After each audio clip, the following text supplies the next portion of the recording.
আজকে আমরা আলোচনা করব ভাষার সংজ্ঞা এবং বৈশিষ্ট্য সম্পর্কে। তাহলে আমাদের টপিকের নাম কি? আমাদের টপিকের নাম আজকে ভাষার সংজ্ঞা ও বৈশিষ্ট্য। মোটামুটি তোমাদের তো ভাষার সংজ্ঞা সম্পর্কে সকলেরই একটা একটা তো ধারণা আছে, একটা ধারণা সকলেরই আছে। কি আমি নিজেই বলে দিচ্ছি, বেশিরভাগ যে উত্তরটা উঠে আসে সেটা হলো যার মাধ্যমে আমাদের মনের ভাব প্রকাশ হয় আমরা তাকেই ভাষা বলি। আরেকটু যারা একটু বুদ্ধিমান, হ্যাঁ, তারা বলবে না, মানুষের বাকযন্ত্রের সাহায্যে উচ্চারিত ধ্বনির মাধ্যমে যখন আমাদের মনের ভাব প্রকাশ হয় তাকেই ভাষা বলি। কিন্তু দুটো সংজ্ঞায় কিন্তু আমি বলে রাখছি ভাষা বিজ্ঞানের দৃষ্টিকোণ থেকে দুটোই, ঠিক আছে? তাহলে সঠিকটা আমরা জেনে নিই। বলা হয়, আমি লিখে দিচ্ছি তোমরা শোনো, মানুষের বাকযন্ত্রের সাহায্যে, মানুষের বাকযন্ত্রের সাহায্যে উচ্চারিত, মানুষের বাকযন্ত্রের সাহায্যে উচ্চারিত কতকগুলি ধ্বনিগত, কতকগুলি ধ্বনিগত, মানে মানুষের বাকযন্ত্রের সাহায্যে উচ্চারিত কতগুলো ধ্বনিগত প্রতীকের সমষ্টি হলো ভাষা। ঠিক আছে, সমষ্টি হলো ভাষা। তাহলে যে কোনো ধ্বনি কিন্তু ভাষা হচ্ছে না, ভাষার মূল উপাদান ধ্বনি আমরা জানি, তাই বলে কি যে কোনো ধ্বনি ভাষা না। তাহলে ধ্বনিকে ধ্বনির দুটো বৈশিষ্ট্য থাকতে হবে, তবে গিয়ে সে ভাষা হবে বা ভাষার মূল উপাদান হবে। কি কি? প্রথমত মানুষের বাকযন্ত্রের সাহায্যে উচ্চারিত হতে হবে, ঠিক আছে? আর মানুষ ছাড়া আর কারোর বাকযন্ত্র নেই, ঠিক আছে? মানুষের বাকযন্ত্রের সাহায্যে উচ্চারিত হতে হবে। তাহলে সাহায্যে উচ্চারিত, আমি খুব সংক্ষেপে লিখছি, মানুষের বাকযন্ত্রের সঙ্গে উচ্চারিত হতে হবে। আরেকটি হবে, তাই বলে এই যে এটাও তো আমার, এই যে শব্দটা, হ্যাঁ, এই যে এটাও তো আমার বাকযন্ত্রের সাহায্যে উচ্চারিত হলো, তাহলে এটাকে কি আমরা ভাষা বলে দেবো না? তাহলে কাকে বলবো? তাহলে ধ্বনি আর একটা বৈশিষ্ট্য থাকতে হবে, প্রত্যেকটি ধ্বনির কিন্তু অর্থ থাকতে হবে, সে একটা অর্থকে প্রকাশ করবে, তবেই তাকে আমরা বলবো সে ভাষার মূল উপাদান। ঠিক আছে, তাহলে সে যোগ্য হলো। তাহলে প্রথমত বাকযন্ত্রের সাহায্যে উচ্চারিত হতে হবে এবং ধ্বনিটার কোনো একটা অর্থ হতে হবে। এই ধারণা, ধরো এই ক্লাসে তোমরা সকলে কথা বলছো, আমি শুধু এরকম গম্ভীর ভাবে তোমরা সবাই বুঝে যাবে যে আমি চুপ করতে বলছি, তাই তো? তাহলে এটাকে কি আমরা ভাষা বলবো? এর মধ্যে কিন্তু আমার মনের ভাব প্রকাশ করে যায়, কিন্তু একে আমরা ভাষা বলতে পারি না, কারণ ভাষা বিজ্ঞানের দৃষ্টিভঙ্গিতে বলা হচ্ছে কোনো ভঙ্গিগত ভঙ্গি, যে ইশারায় কথা বলা, এই ভঙ্গিগত প্রতীক কিন্তু ভাষা নয়। ধ্বনিগত প্রতীক হতে হবে, ধ্বনিগত প্রতীক হলে তবে সেটি ভাষা বলে বিবেচিত হবে। ঠিক আছে, ইশারা করে কিছু বললে একদম ভাষার যে দৃষ্টিভঙ্গি সেখানে কিন্তু বলা হবে না। তাহলে এইবার এইটুকু থেকে আমরা কিন্তু একটা বিষয় বুঝতে পারছি যে ভাষা দুটো, একটা অন্তরঙ্গ, আমি এখানেই লিখে দিই, তাহলে একটা হলো অন্তরঙ্গ আর একটি হলো বহিরঙ্গ। অন্তরঙ্গ বলো তো কি? অন্তরঙ্গটা হলো অর্থ আর বহিরঙ্গটা হলো ধ্বনি। এবার তাহলে কি আমরা বলতে পারি যে ধ্বনিগুলো অর্থের প্রতীক? এই যে ধ্বনিগুলো অর্থের প্রতীক, আমরা বলতে পারি। এই যে প্রতীক ধ্বনিটা থেকে বিখ্যাত ভাষাবিদ স্টার্টেফাল্ড ভাষার একটি বৈশিষ্ট্য হচ্ছে, সংজ্ঞার বৈশিষ্ট্য দিচ্ছে, সংজ্ঞাও দিয়েছে, আমরা পরে জানবো, কিন্তু বৈশিষ্ট্যটা যে খুব গুরুত্বপূর্ণ। হচ্ছে কোনো ভাষায়, যে কোনো ভাষায় ব্যবহৃত কোন ধ্বনিটি কোন অর্থের প্রতীক হবে বা কোন অর্থকে প্রকাশ করবে তার সঙ্গে কোনো একটা সুনির্দিষ্ট কার্যকরণগত অবিচ্ছেদ্য কোনো সম্পর্ক নেই, সেটি তাকে যথেচ্ছভাবে নির্বাচিত। অর্থাৎ উদাহরণ দিয়ে বুঝতে পারবে, তাহলে সহজ হবে। যেমন জল, এই যে শব্দ, এই জল বলতে আমরা কি বলছি? এক রকমের তরল পদার্থ, বিশুদ্ধ তরল পদার্থ, যার মাধ্যমে আমাদের তৃষ্ণা আমরা নিবারণ করে রাখি করি। এই জল, এই যে শব্দটা বা এই যে ধ্বনিটা, এই ধ্বনি সমষ্টির সঙ্গে নাকি এই তরল পদার্থের কোনো অবিচ্ছেদ্য কোনো সম্পর্কই নেই, তাই বলা হচ্ছে। আর বলা হচ্ছে এর জন্যই বিভিন্ন ভাষায় জলকে বলতে ভিন্ন ভিন্ন ধ্বনি সমষ্টিকে ব্যবহার করা হচ্ছে। কোথাও জল বলা হচ্ছে, আমরা জল বলি, কেউ পানি বলছে, কেউ ওয়াটার বলছে, কেউ অ্যাকোয়া বলছে, কেউ ভাসির বলছে, কত কিছু। ঠিক আছে, তার মানে কি বলছে, এই যে অর্থ, এই যে অর্থ আর ধ্বনির সঙ্গে নাকি কোনো অবিচ্ছেদ্য কোনো সম্পর্কই নেই, এটা একদম মানুষের যথেচ্ছভাবে নির্বাচিত, যে যার মতন করে নাকি নির্বাচন করছে, এটা বলছে।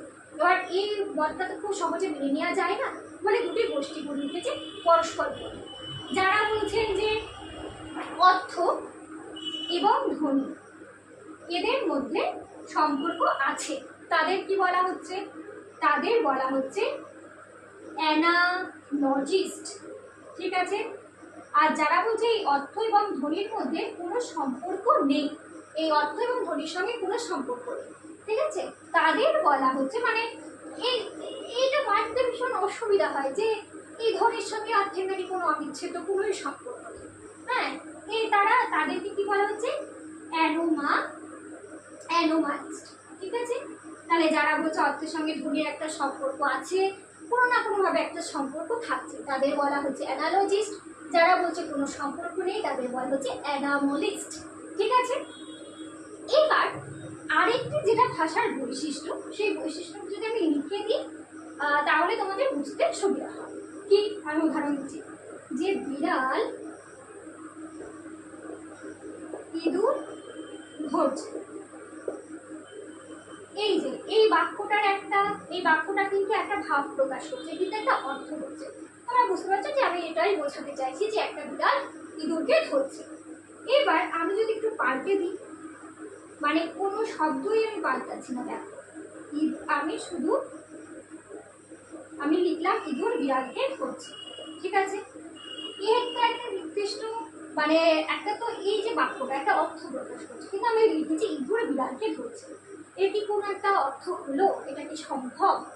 আমি কিছুই করিনি, দেখো শুধু এই যে ক্রমটা বা বিন্যাসটা, পদের যে ক্রম, পদের যে বিন্যাস, সেটা শুধু পাল্টে দিচ্ছে, এটাকে এখানে নিয়ে এসছে, এটাকে এখানে রয়েছে, আর এটা এখানে রয়েছে, আর এর ফলে কি হলো, এই বাক্যটার কোনো অর্থই হলো না। তাহলে ভাষার এটা ভীষণ গুরুত্বপূর্ণ বৈশিষ্ট্য, পদের যে বিন্যাস তার একটা বিধিবদ্ধতা থাকা চাই। ঠিক আছে, আরেকটি বৈশিষ্ট্য আমি উদাহরণ দিয়ে বললে তোমরা বুঝবে। ঠিক আছে, যেমন ধরো আমরা বলা হচ্ছে, উদাহরণটা দিচ্ছি, তাহলে তারপর আমি বিশ্লেষণ করছি, ব্যাখ্যা করছি। সেটি কি, টার্জেনের গল্প আমরা সকলেই শুনছি, যে টার্জেন খুব ছোট্টবেলায় তাকে বনের মধ্যে দিয়ে আসা হয়েছিল, সে কিন্তু একটা পুরুষ, সে কিন্তু এবং সকল পশু পাখিরা মিলে টার্জেনকে বড় করেছে। সেই টার্জেন কথা বলতে পারে, টার্জেন তো মানুষ, তার তো বাকযন্ত্র রয়েছে, তাহলে সে কথা বলতে পারছে না কেন? তার মানে সমাজের একটা উপযোগিতা রয়েছে, এটা ভাষার ভীষণ গুরুত্বপূর্ণ একটি বৈশিষ্ট্য। ঠিক আছে, এইবার এই সমস্ত বৈশিষ্ট্য থেকে আমরা একটা সংজ্ঞা নির্মাণ করতে পারি। সেটা কি, ভাষা হলো মানুষের বাকযন্ত্রের সাহায্যে উচ্চারিত, যথেচ্ছভাবে নির্বাচিত, বাক্য মধ্যে বিধিবদ্ধভাবে বিন্যস্ত এমন কতগুলি অর্থবহ ধ্বনিগত প্রতীকই হলো ভাষা। এবং এটা বললে হবে না, তাহলে এইটুকু যদি, এবং আমি যদি এইটুকু বলি যে এরকম কিছু অর্থবহ ধ্বনিগত প্রতীকই হলো ভাষা, তাহলে তো হবে না। কারণ আমি যদি এই যে বাংলায় কথা বলছি, আমি এখন দক্ষিণ ভারতে চলে গেলাম এবং বাংলা ভাষাতে আমি একদম বিধিবদ্ধ বিন্যস্তভাবে একদম সমস্ত ঠিকঠাক করে তাদের কাছে কোনো একটা কথা বলি বাংলাতে, আমার মনের ভাবটা প্রকাশ করি, এবং ওখানে ধরো যারা রয়েছেন তারা বাংলাটা জানেন না এবং আমিও তাদের ভাষাটা জানি না, তাহলে কি মনের ভাবটা প্রকাশ হবে? করতে তো পারবো না, বলো।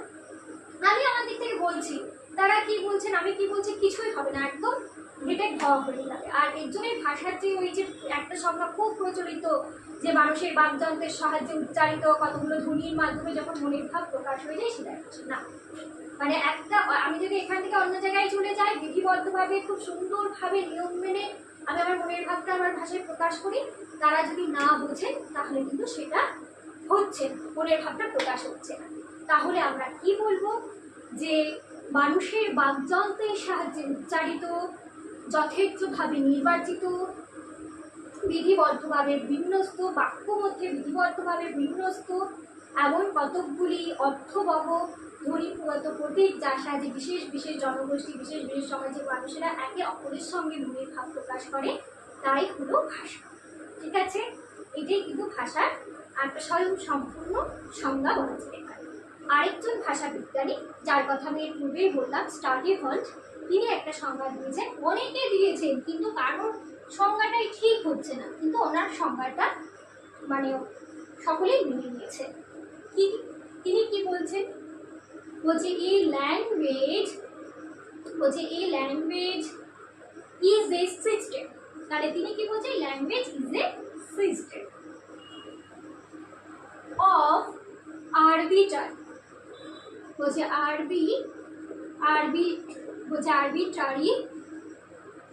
Vocal symbols. তাহলে কি বললেন বল, a language is a system of arbitrary vocal symbols by which members